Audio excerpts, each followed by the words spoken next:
আমরা দেখো বাস্তব সংখ্যা এই অধ্যায়টি নিয়ে আলোচনা করছি। সো আজকের লেকচারে আমরা নিচের যে তথ্য দেওয়া আছে সেই তথ্য সত্য বা মিথ্যা আমাদের লিখতে বলেছে। তাহলে প্রথমে দেখো লেখা আছে যে দুটি মূলদ সংখ্যার সমষ্টি সর্বদা মূলদ সংখ্যা।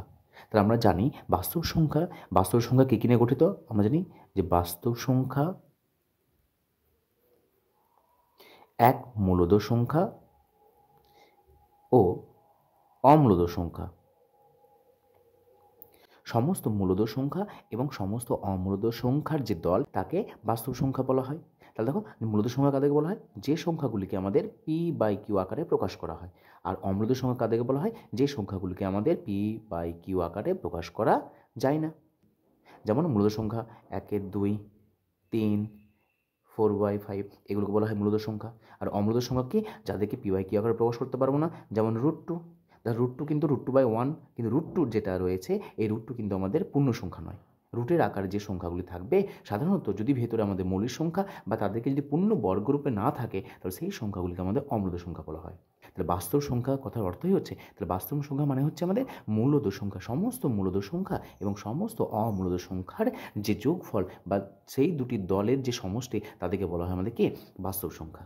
আমরা যে স্বাভাবিক সংখ্যা পেয়েছি, অখণ্ড সংখ্যা পেয়েছি, পূর্ণ সংখ্যা পেয়েছি, এই সকল সংখ্যাগুলি হলো আমাদের মূলদ সংখ্যা, যেগুলোকে আমরা কী করি P/Q আকারে প্রকাশ করা যায়। তাহলে দেখো দুটি মূলদ সংখ্যার সমষ্টি সর্বদা মূলদ সংখ্যা। তাহলে তুমি ধরে নাও যে 2 ও 3, দেখো এই দুটি মূলদ সংখ্যা। কেন? দেখো P/Q আকারে প্রকাশ করা আছে, নিচে কিছু নয় মানে 1 আছে, নিচে কিছু নয় মানে 1 আছে।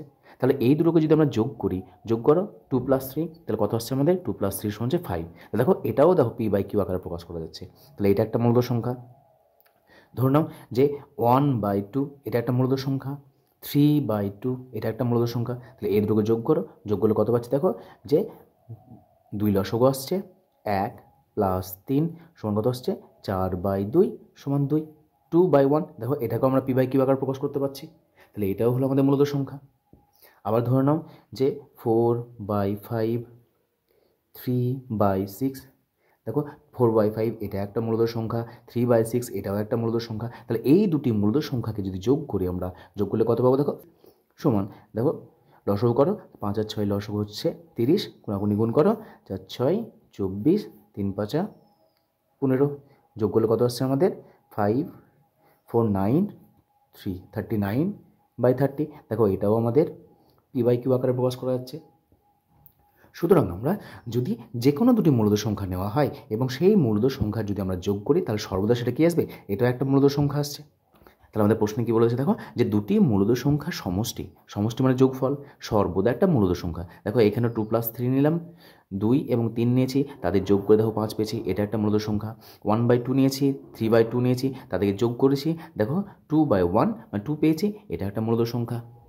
আবার দেখো যে 4/5, 3/6 এই দুটো মূলদ সংখ্যা নিয়েছি, তাদেরকে যোগ করেও আমরা কি পেলাম 39/30, এটাও হচ্ছে আমাদের একটা P/Q অর্থাৎ মূলদ সংখ্যা। সুতরাং বলতে পারবো যে দুটি মূলদ সংখ্যার সমষ্টি সর্বদা মূলদ সংখ্যা। তার মানে এই তথ্যটা কি হচ্ছে আমাদের সত্য।